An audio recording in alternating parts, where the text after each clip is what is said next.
जब बहे फगुनी बेअरिया सिहरे हेला हमरो शरीरिया सब नसले हे बारे सैया कति करे से जाके झरिया नहीं उ फोन करे जवानी खूबे जरे देखेला देवर साला सोचला तरे तरे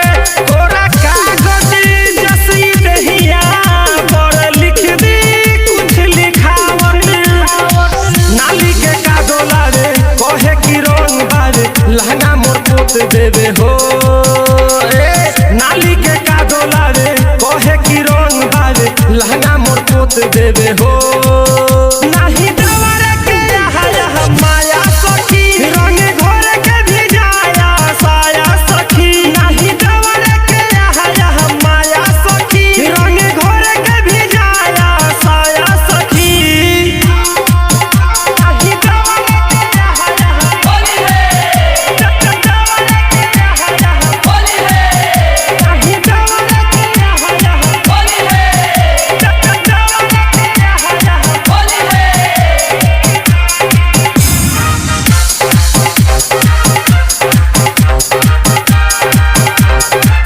नहीं जाने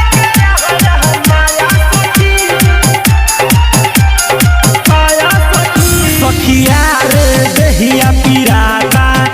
ओकर चलावा चलन न सोहाता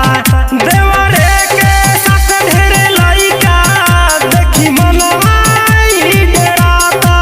खोले उ बियर बोतल चाहेला घर में घुसल होली में का कही सखी लुटल चाहे चौहदी खाके मुहावा में रजनी ही गंधा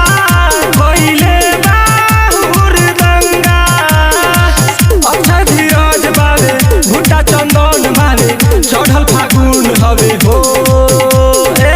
नीरज निकुंज बारे ऋषु विशेष बारे जितुआ जितेंद्र गावे हो